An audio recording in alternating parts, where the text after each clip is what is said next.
Hello, everybody, and welcome to today's podcast. It's a great pleasure today to have with us Beth Travers, a textile designer, print designer, who has a great interior lifestyle brand called BOBO1325. Beth, welcome. Hi. Oh, it's so great to have you. It's been a while. It has been a while. Thank you very much. It has.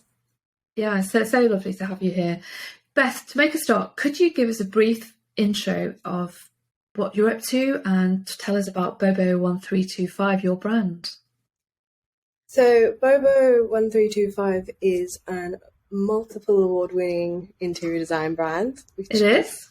Madness, but so cool. No, it's not. You're very talented. So that is founded by me, and everything is hand illustrated, hand painted, with a focus on the outside world, biophilia, and little touches of folklore and activism. Fantastic. All painted by you, all created. Okay. Yeah. Do you create things by hand and then transfer them over to digital and enhance them there as well, don't you? Yes. So everything is hand painted, hand drawn, and then it's scanned in and put together in either Photoshop or Illustrator. It depends what the design looks like and what the feel of it is going to be, like textural wise. I do prefer Photoshop, I'm not going to lie, because I just think you get that. It doesn't flatten it, and you get those paint strokes, and you get, it's just beautiful to work with. It's a great creative tool. It's good. It really is. Tell us, what inspires your work? I love to tell stories. Yeah. So, for me, it's kind of like, I love the folklore. I love all that. Really, really, it's just been so much inspired by that. But I think the thing that really, really probably inspires the collections, like the main ones, will be things that actually piss me off. Can I say that? You can, yeah. So things that actually really enrage me, and things that I think that we should be talking about, like, mental health, plastic pollution, gender equality, climate change. So things that really, really I don't get it. Like things just really, really ugly things, and then kind of create that talking point by creating that story and giving it a voice, and everyone's saying, oh, that's a really nice design. And I'm like, yeah, but this is what it's about. Yes. And so it's engaging with that. Like what I really love is I worked on the Cubic Hotel, which is now Yotel in Manchester. Yeah. And on their headboards in their bedrooms, they've used one of the designs is to be the sea. And the amount of people that I speak to and say that they've had to have discussions with their children because the children are looking at the design and going, why is that there? Why is that there? And they're teaching them and saying it's pollution. It's not good. Fantastic conversation pieces, aren't they? They really are. And I really love that, because I think that there are things that we should talk about and we should highlight and we should engage. And I think design does have function, form and purpose. And I think one of my purposes is kind of go, I can create this, I can do this, it's really, really pretty. But my purpose is to tell you a story. And I think that's, it works, Beth. It works. It does. It works really, really well. Your stuff's fantastic, and it does stand out, and it's incredibly striking. But makes that bridge really between, as you say, being conversational, but also ambient, and it's easy to live with. You can water it down or ramp it up, can't you, to make a really fantastic statement across multiple surfaces. And I think it's one of the reasons we wanted to talk with you again today. We've known each other a long time, haven't we? Yes. In the print space, and you entered the FESPA Awards. Gosh, it feels like last year, but we've all been frozen, haven't we, for 2 or 3? Yeah, it's insane. So I guess it was 2020, and you entered the FESPA Awards, and you won the FESPA Awards for your interior collection. So congratulations, belated congratulations on that. But a very worthy win. Thank you. It's just genuinely one of my favourite things to ever happen. You know, to be shortlisted, I have this, I think a lot of creatives will understand if they're listening and go, when I say imposter syndrome. Yes, I think we all have imposter syndrome. Everybody does. I enter things and I'm just like, whatever, like, I've got no chance. So for me, it's kind of like a validation. In a little sense, it's like, you are good enough and you can do this. But it was the first time that I really believed it with FESPA. Oh. I mean, to be like I was the first winner of the Printeriors Award. You were, a new category. Well done. So yeah, it's just so special, and to be able to share that with like the Malhotra Group, who are my client for that. They requested an extra reward, so when I go and visit their offices, I see it there. Great. And it's like, yeah, it was just such an incredible thing to happen. I do wish I was in Madrid, but COVID had other ideas, and it did indeed. I was instead in like a tracksuit in my studio. But it was like still just an incredibly special moment watching that and thinking like, God, I remember like shaking and having goosebumps. I just rang my mum straight away and she cried. No, it's really important because, you know, I think as the creative community as well, so often we're in silos, aren't we? Especially people, you know, independent brands as well, who are not just creative, they're also commercial and have a you know, a huge brand of their own. We can feel very isolated. And I think it's really important that you connect into the community. Yeah. Very, very important. Tell us about the project. Tell us about the print technology that you use, the materials, and how you chose your suppliers for that project. So Layla Lilies was actually one of the best, most straightforward jobs, and I loved it. Okay. It was just like one of those magical, rare jobs where everything comes together and it's just beautiful. So yeah, I supplied the upholstery fabrics, and the linen curtains, and the lampshade fabric and stuff like that. So that was all printed in the Northwest. Okay. Because for me, I think the textile industry needs to do a bit more sustainability wise and cut their carbon footprint. So keeping things local is kind of, it's a small step, but small steps are better than standing still and better than going backwards. Absolutely. So they were all printed by dye sublimation in the Northwest, and then they went off to, I think it was, 3 upholsterers in the UK. Great. Right about the north, and they were all north based because the job was in the north. Yeah. So that was really straightforward, really, really good. Dye stuff, what a great way to print. Like it's just beautiful the way that you can get so much detail when you print. And I have, because I now have the Epson in my studio. You do, don't you? Is that working well for sampling? Oh my God, it's the best. Really? So after FESPA, your print specialists, in the Northeast, I went and visited them, and they gifted me the and it's just changed my whole way I work. It's just so good. It's amazing. Do you love it? I would imagine you love it because it's tactile, so that you can take your digital stuff and it's instantly onto a textile, and you get a feel for whether you like the colour, the feel, the scale. Is that how you're using it? That's how I'm using it. And then obviously I can now do glassware and ceramic tiles and stuff like that. So just massive. It's such a great piece of kit. I love it. I called it Hank and Priscilla. So yeah, we are besties. Oh, that's fantastic. Because of course, you know, what a lot of people don't kind of realise about the interior space is that, you know, it is subject to a lot of specification, isn't it? So when, you know, you talk about your fabrics, I would think, you know, finding the right supplier and finding the right substrate with the right kind of martindale and also the right fire retardancy specifications is really important for your brand. It's just really great as well, because if a supplier says to me like, Beth, can I have a sample of this? if I don't have one in stock, I can print it. Amazing. And I can print it, have it out, and then it's keeping that chain going, especially because specification changes so quickly, and it's kind of like 1 minute you're doing the whole emails and going, oh, quote me for this, blah, blah, blah, blah, blah, blah. Yeah. And then all of a sudden it's like, this is the order, this is when we need it, this is where it's going. Yeah. And you're just kind of like, okay, let's go. Fantastic. But sampling has always been, and remains, Beth, a huge problem for the creative community.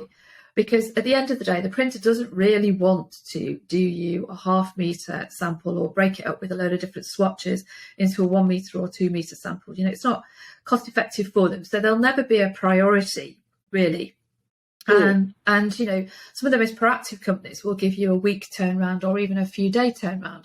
But you're still not in control of it as the creative, are you? Just at the whim of somebody else's ink settings and colour management settings as opposed to your own. So it must be fantastic to be able to do that in-house. It is. It's so good. It's so speedy, and it's just such a really good piece of equipment to play with and experiment with, because it is about experimentation. It's playing, it's seeing what you can do, it's seeing how far you can push and what surfaces you can push on.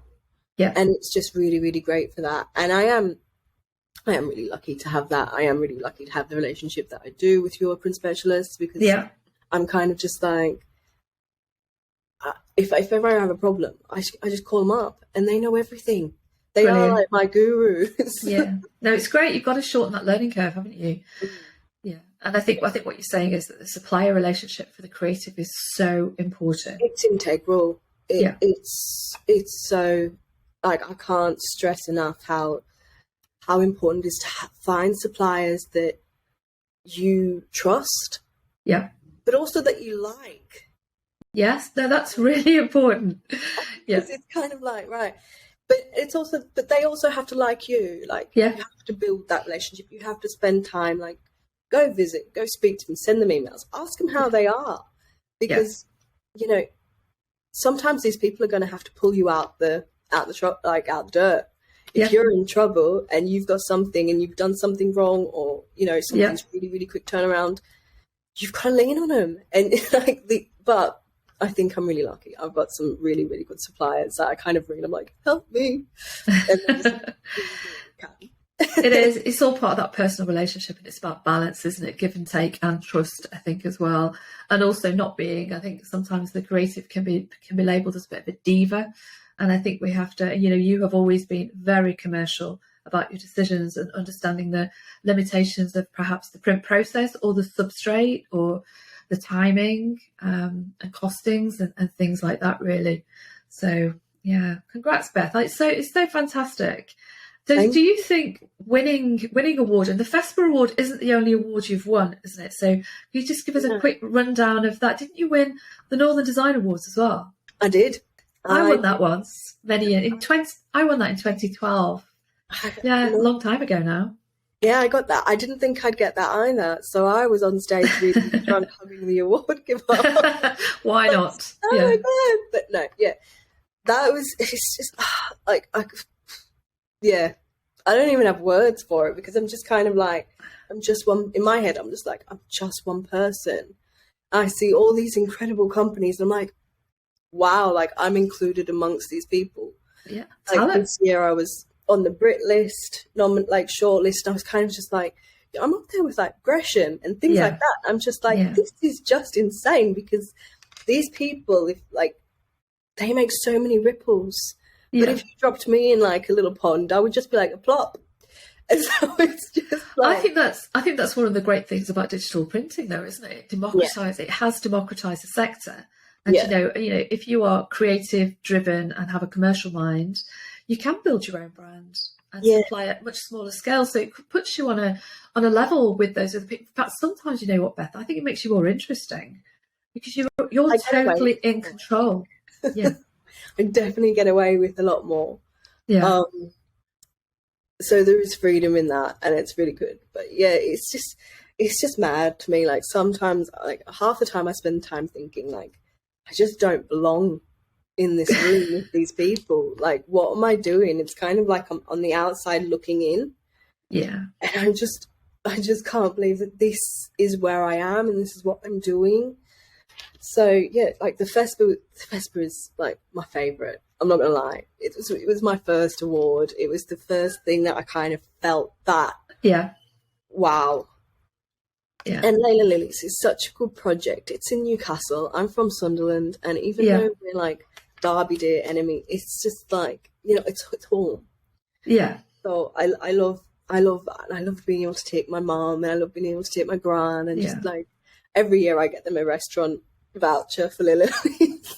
Oh, that's fantastic though. That really is so good. But it's an absolutely beautiful project. And I think, you know, whenever you create an interior, there are so many touch points within it. No one person can do it. And I think, you know, it's from the way that you work, you become integral to that creation of that whole space as well, which is so important because it's your vision, isn't it? It's their interior scheme, but your designs and your patterns and prints add that wow factor with the right specification. Because it's kind of like, it's something that started off in your head. Yes. You know, it's not something that's built. It's not something the starting point of that was in your mind. And amazing. But you know, your creation is bringing, you know, pleasure to thousands of people that visit those hospitality interiors every day. It makes it. To Motley quite a lot. I go and have meetings there because there's no point in taking like samples, because I just take them all to Motley now, because it's got my upholstery fabrics, it's got my wallpapers, it's got rugs, it's got tiles. Yeah. And I'm kind of just like, that's a really, really special project, because it was just like, it's in Manchester and it is on such a large scale. Yeah. And I was just like, I was getting these orders, and it was during the height of lockdown, and like we were at stage 4, so we couldn't postpone, we couldn't turn back. It was, we were well on our way. And so in that respect, it was such a blessing, because it kept me busy. Yes. And I just kept getting these orders for the fabric, and getting these orders, and like sending the print files off to Textura or Vescom. No, I think it was Vescom who did the printing for that. Yeah.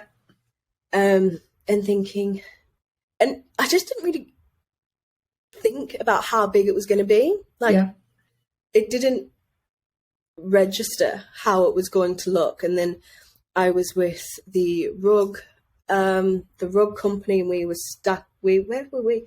This is really fun. We were at a service station off the side of a motorway. Yeah. With this pom box picking colours for this. Oh, I love those boxes. Yeah. Oh, I don't. Gosh, if anybody doesn't know what those are, they are like the what you call them, they're the colour charts for the weave for the weaves, aren't they? Yeah. And they are just absolute beautiful boxes of colour, and you can pick them all out.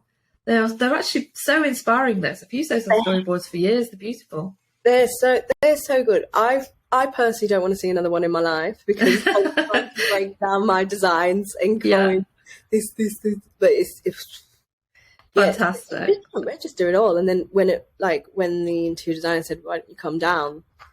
and I was kind of like, "Okay, sure, come, blah blah." Skip that for a bit, and I was thinking, "Oh, wall here, wall there," and I just walked in. I just cried, because I was just like, "This is just beyond anything." Wow. I could have ever imagined. Like, it is floor to ceiling me, and it's just like walking inside my head, and I'm just like, that's so good, isn't it? So good when it all turns out like that. It's brilliant. Bottle the feeling of how it feels.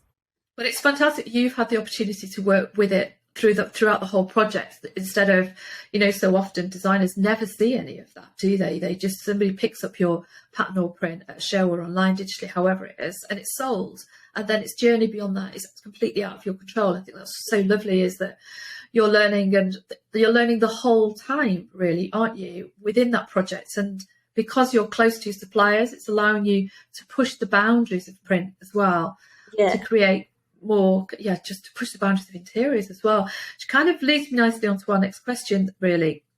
How has BOBO1325 developed over the last couple of years? You've added more products, haven't you? Yeah. So obviously with with the pandemic, I kind of had to sit back and go, okay, how do we get through this? Yep. Because working so closely with hospitality and seeing the trouble that they were in, the support that they needed and didn't necessarily get, I don't think. Yeah. And then you have the cost of living crisis with the energy now.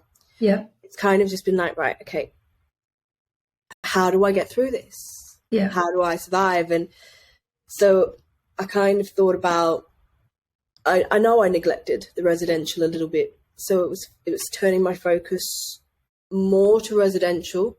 Yep. And other products that I believe in. I don't believe in bringing out products that are just because I can. Like, yeah. I don't want to do that. That's not who I am. I don't want to do that. I don't want to add things that are just going to go to landfill or people are going to have for a little bit then chuck out.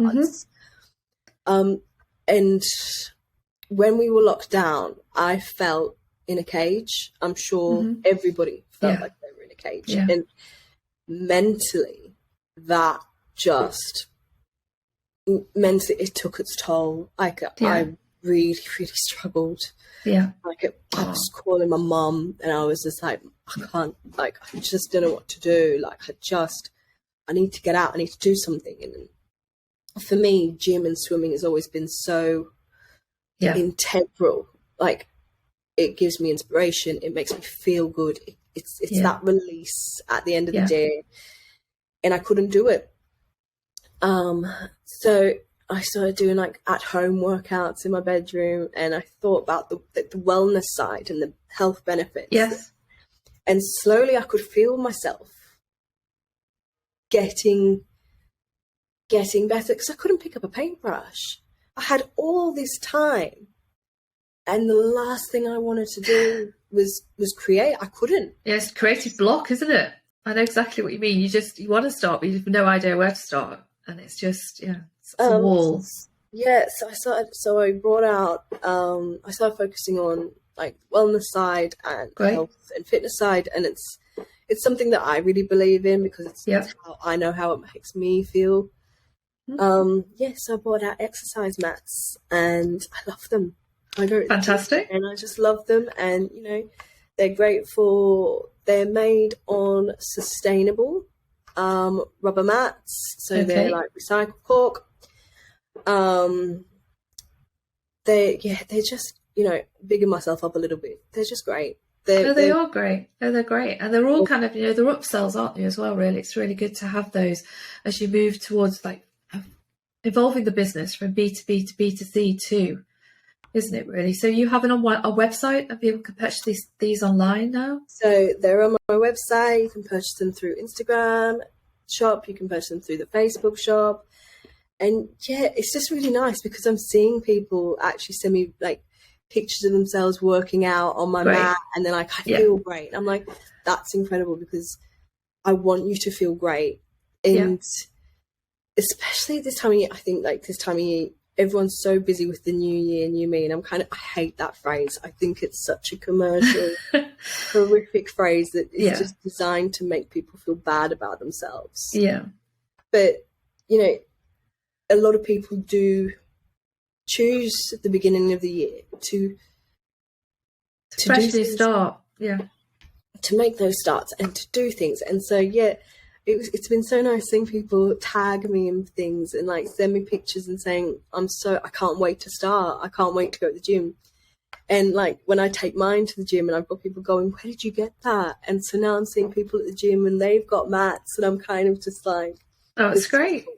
It's also important to get closer to your customers as well, isn't it, really? Get that feedback. I think that, brings you out the silo again as well, really. We all need those interactions. And I think we learned that from lockdown, actually, how much we needed them, but we took them for granted, really. What I've had so far is that people are really much happier to take their own mat because, if people, I think COVID taught us to be a bit more conscious and a bit more aware of germs and stuff like that.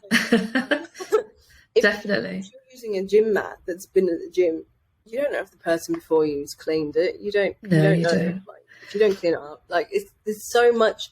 I'm sure they're very clean. I am.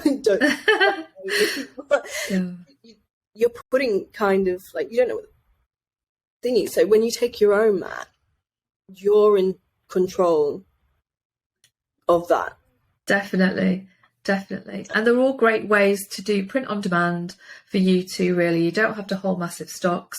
No. And it's fantastic for the emerging designer or an established brand like yourself, just to add them as well, really, and test the marketplace, really do some market. Tested the market, like, online with these, and now we're going to see about getting them into some stores. So that would be fantastic. Yeah, get into retail.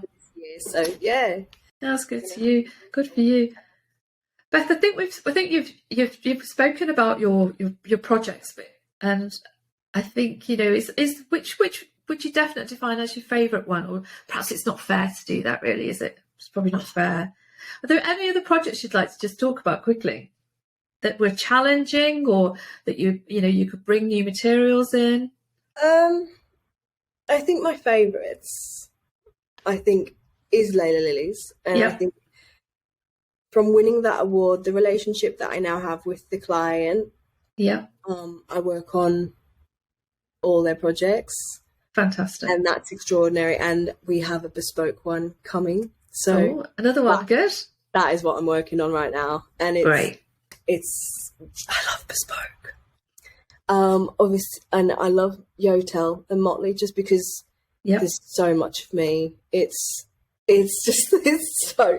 like, a city like Manchester has that one spot that's just but I think there's one opening in January, which is a bespoke project, and it was for a restaurant, and the client was such a good client, actually, like, really amazing. He was just like, I don't want you in handcuffs, I want you to do whatever you want to do. Great. But it has to kind of have influences of my culture. Okay. And that was a struggle. I'm so proud of that design, actually. I love it. I can't wait to share it, and I can't wait for it to open so I can share it. Brilliant. But that was a challenge, and that's what's beautiful about bespoke. It is a challenge. Yeah. And I love that, and it's really, really good. But it was just, at the time, it was kind of like, I don't want to upset someone's culture. I don't know how to represent. In case you caused offence by what you put forward. Yeah, I get that. Yeah, it's just like, oh my goodness, how do I do this? So I found a Persian cafe in Chorlton.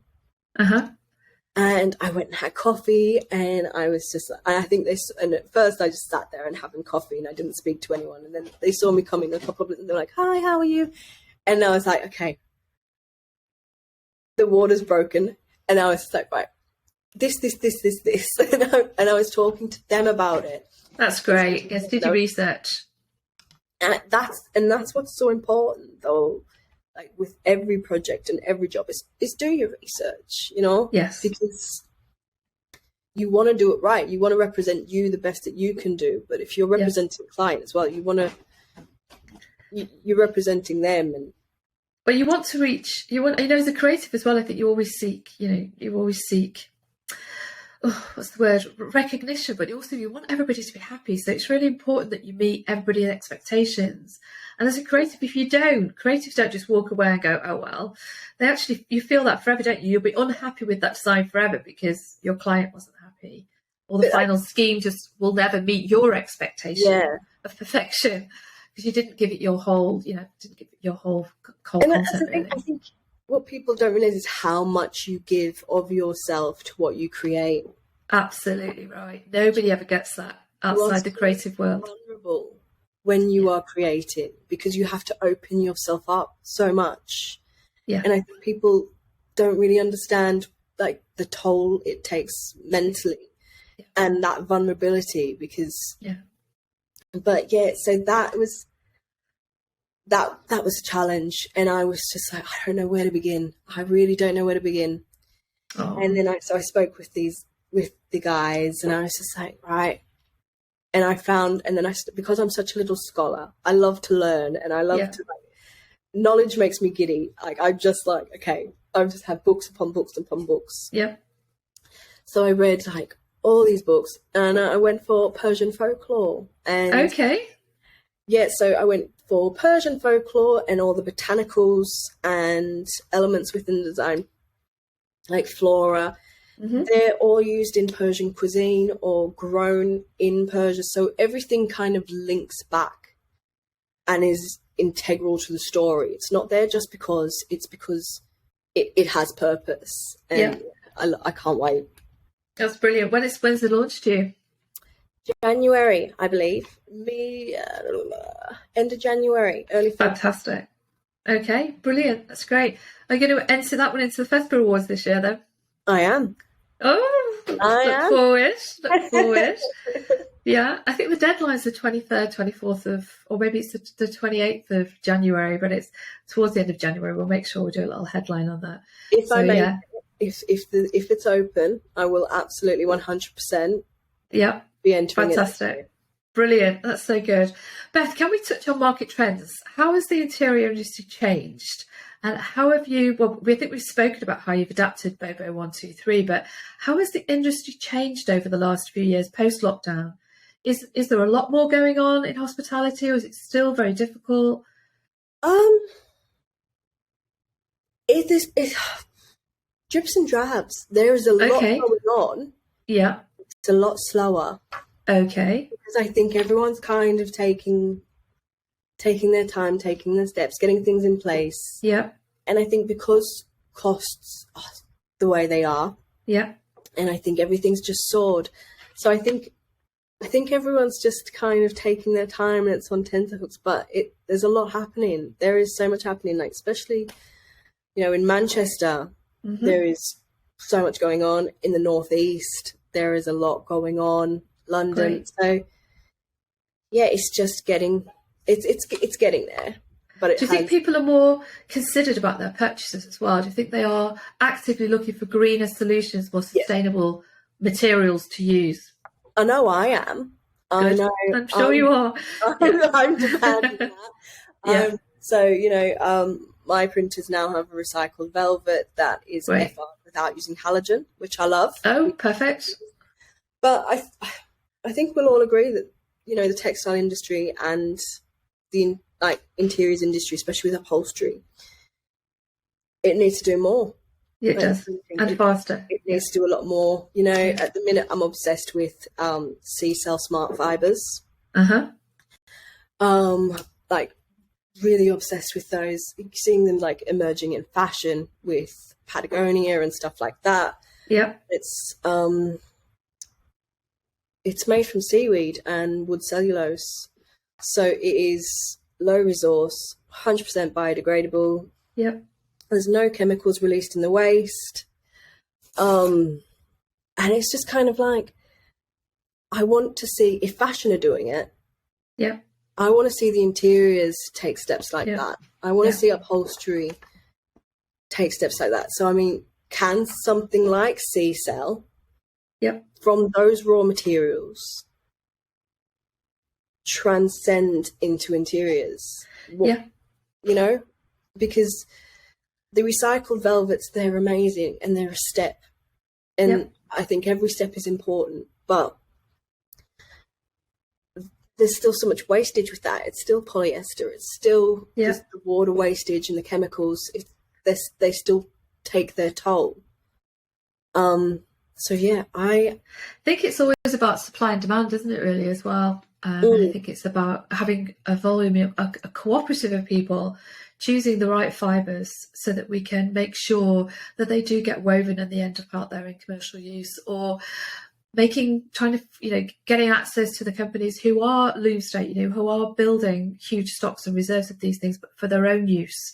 I think we need to start to be a lot more collaborative. And also I think we have to be a little patient. I know it's impossible because the planet is not in a position to be patient. We're already too late on so many things, but we have to wait for the industry to develop, to take fabrics quite often from the fashion industry on a volume basis, and then increase the weights of those fabrics, the GSMs of those fabrics, so that they can be used in the interior world too at the right volumes. So it is always a supply and demand issue, but there's no question that sustainability is driving it forward now.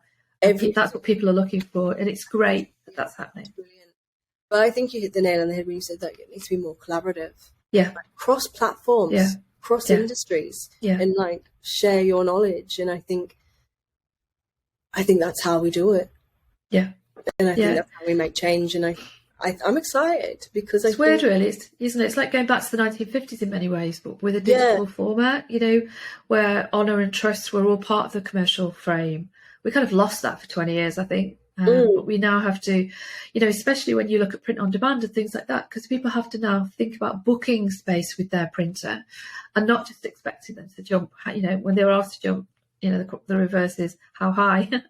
So I think we do have to get much, much more collaborative and much more trustworthy, cooperate more with everybody. Yeah. And share knowledge. I think patience and learning to wait is key. Like, I'm okay with my lead times being a bit longer if that means we have a more sustainable process. I'm fine with that, rather than the whole print on demand. I think we got like fashion. I think it was very fast, very messy.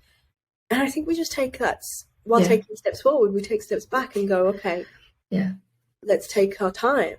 And it's okay. Like, not everything has to be yesterday.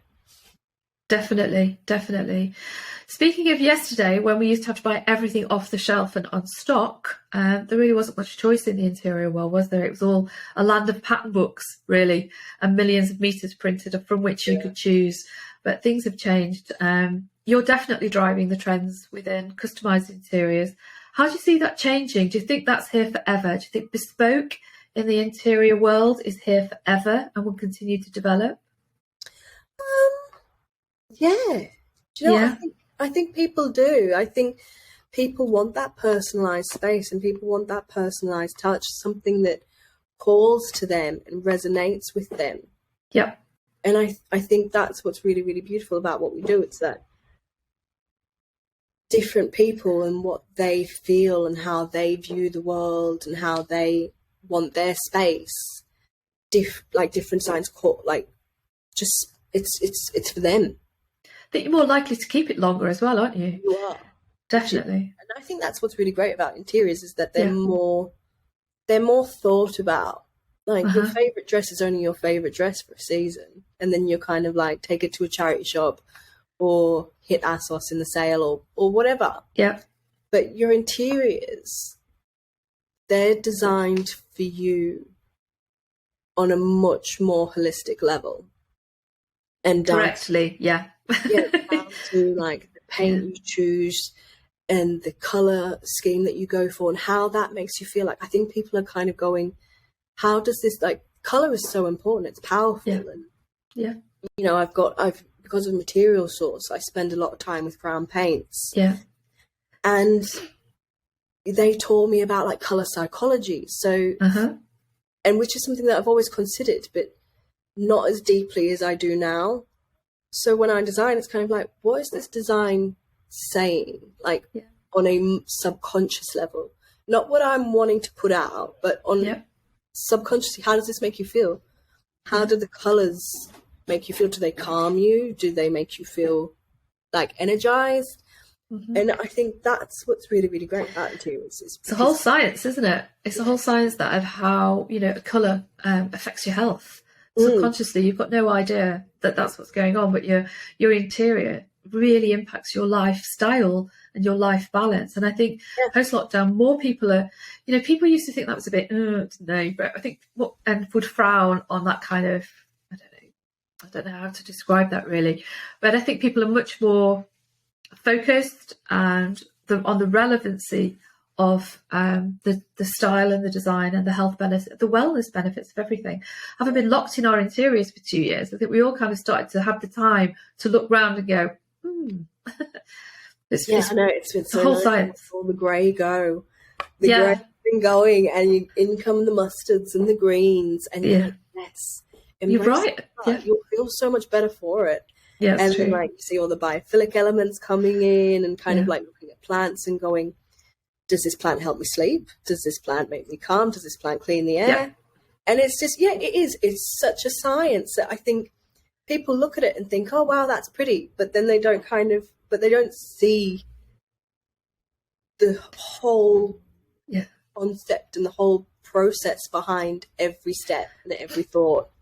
I think that's true that we kind of touched on that before, but they don't consider the creative journey or what a good design. I mean, you know, there's good and bad designers as well, I guess, but a really great commercial designer actually thinks about all of those nuances of colour, handle, texture, feel, scale, longevity, circular. All of those things are going into your design process. You know, designers are incredibly powerful when they use that power correctly at the beginning of the journey. They consider all of the impacts of all the way through to the very, very end. And you definitely do that very, very well, Beth. So congratulations. So tell us, what's on the boiler for BOBO1325 for 2023? You set yourself some goals? I have. I want to do... Okay. Well, I haven't. Well, I have, but I haven't. The goals are kind of, you know, secret little goals. So they're going to stay squirreled away. But... the bespoke books are open next week, but I have 2 bespoke jobs coming up, which is really great because the client was kind of like, write the brief, then just show it to me. And I was like, and it's so good, isn't it? Because you kind of just fantastic. Like, where am I going to go with this? You deserve those jobs every now and again. Definitely. So it helps that the client is the same client from Layla Lilies, so he knows me. They trust you, yeah.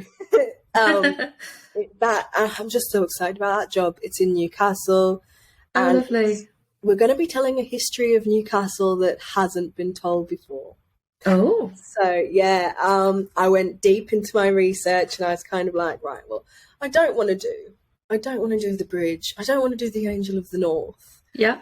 Not that there's anything wrong with those, by the way. No. But so many designs that are so like beautiful and just very iconic. But it's just, I like to be different. I like a fresh perspective. I like to take a different path than others. So, yeah, we're going to tell like a really cool story, which I'm excited about. And then the bespoke books open next week. So hopefully, well, not hopefully, I already know. There's a few things on the boards there. What's the bespoke books, Beth? I open bespoke books. It's not really a book. It's kind of like I open a window. And it's kind of like it's open for 6 weeks. Yeah. People who need bespoke jobs doing, book in their slot. Because basically... Fantastic. I don't want to say... I can't say yes to everything. I'm just one person. And I don't want to take away anything from any job. I want to give 100% to every job. I want to give them the research. I want to give them my time. I want to give them 100% of me. Yeah. So I open them twice a year so that I'm able to do that. That's a fantastic idea. That really is. It's so good mentally, and it's so good. You give the best of yourself. You don't burn out, but you give the client everything. And it's like you're not feeling rushed. You're not kind of going, I've taken on too much. Yeah. There's no greed in there, Beth, is there? You know, you have a certain amount of energy, creative time, etc., and you work alone. So, you know, I suppose in the future you can outsource your admin and all the other bits and pieces. But when this is kind of goes back to your point and actually shows that point really of how much a creative puts into that piece of art that then becomes a material produced in mass or on bespoke. There's only so much energy, creative energy, that the artist can have, really. And you already work 24/7 because you're always switched on. You're always thinking about everything. So you can't make your day longer. No. So that's a fantastic way to work, Beth. And I'm sure that's why your clients trust you as well. Oh, thank you. Definitely. It's great. It's really, really great because you can't be all, you can't do all. And when you do bespoke, you're selling something that doesn't exist. Yeah. So you're having to convince a client of something that does not exist anywhere but your head, and you're having to say, but it's worth it. Yes. And that is a scary and daunting thing. You're sat there with these boards and this story that you want to tell, and you want to say, this is what I put together. This is how it's going to look, but it doesn't exist yet. Yeah. It's here. It's your vision. And I think it's really, really great. And I think that's really exciting, but it is really vulnerable. And you costed it. You're like saying, I work 9 to 5. You don't work 9 to 5. No. You work like 9 or 8 or like Forever. Whenever. You do, because you're inspired 24/7 wherever you are as a creative, or whatever you're doing. You're computing, aren't you? Yeah. So time. they're open, and then I'm going to launch my murals, which have been what are you doing? coming. But I just want to tell stories. Great. Really large scale stories that, you know, don't have a repeat. Don't Perfect. So I have that freedom to just really go big. That was going big is a great idea, I think, Beth. I also think your work is so intricate that when you do blow the scale up, so I guess you're going to create them at A3 or whatever, and then or even bigger maybe, and then you're going to blow them up in the scale, but create them really fine. So you get lots of detail. Yeah, your work would look amazing like that, because all of the beautiful line marks and all the tone and the graduated tone, you'll see more of it in larger patches. Oh, really look forward to seeing those. You're going to play with different substrates. Really excited about them. Yeah. So what kind of materials are you going to print onto? Have you kind of started thinking about that yet? I haven't started thinking about that. So obviously it's going to be wallpapers. Yeah. But I thought about doing fabric panels. Yeah. Fabric panels that don't repeat. Yeah. So that you could have like a large wingback chair or something with just this gradient. And yeah. Lovely. There are some really great wall coverings around now with beautiful suede and velvet touch and all of that. A lot of them you've probably come across. The cork and the grass. Yes. Yeah. My supplier, John Mark. Yeah. Oh, that's great, because that's good. John Mark. No, John Mark's. It's great you're working with John Mark, because especially when you're printing on cork, you've got a coloured surface where he's got the white, he's got the latex with the white, so you can put it underneath and you can build colour. Beth, you're going to have so much fun. They're incredible. Like Matt keeps sending me things. Yeah. Do this. I'm like, save it. Don't tell everyone. Just they're really, really great. Love them. Oh, they're so innovative. You're going to have so much fun with them. That's fantastic. It's brilliant. Beth, we're running over a little bit. Last question. What you're such an inspiration for the creative community. You are, because you are, because you tell it best, because you tell it how it is. You know, we're all not perfect humans, in that, you know, as you said, you know, imposter syndrome and a million things like that. We all have to be more aware and be more truthful. And you know, you have shared your journey, and it's so lovely to hear that you know, sometimes it's great, sometimes it isn't. All commercial life has ups and downs, but we can't stay on the top all the time. We have to bob and keep adapting and keep moving. So what would your advice be to a young creative, somebody who's kind of moving out from university, perhaps has a little bit of commercial experience? What would your words of wisdom be for them? I don't know if I have wisdom. This is the one that I really... you do, see? No. This is the one that... Imposter syndrome again. This is the one that I really, really thought about. Yeah. And I think... It's not wisdom. It's the thing that I tell myself every day. Yeah. And it's, don't let fear be the thing that holds you back. Let it be the thing that drives you. Yeah. And you have to be odd to be number one. Yeah. Odd. Embrace it. Like if you are in the world and you think that I'm different, I don't fit in, good. You're on the right path. That's great. Oh, that's brilliant. Beth, thank you so much for joining us today. It's been an absolute pleasure. Look forward to seeing Please do make sure you enter the awards. I look forward to looking at those too. It's fantastic, brilliant. Good luck with brand. You're doing really well. Can't wait to see all your latest creations. It's so exciting. And what I love about your work is that you really are using the best of digital to push boundaries for your creativity. You're pushing it, and that's a wonderful thing to watch, to be honest. Thank you so much. Thank you. Take care.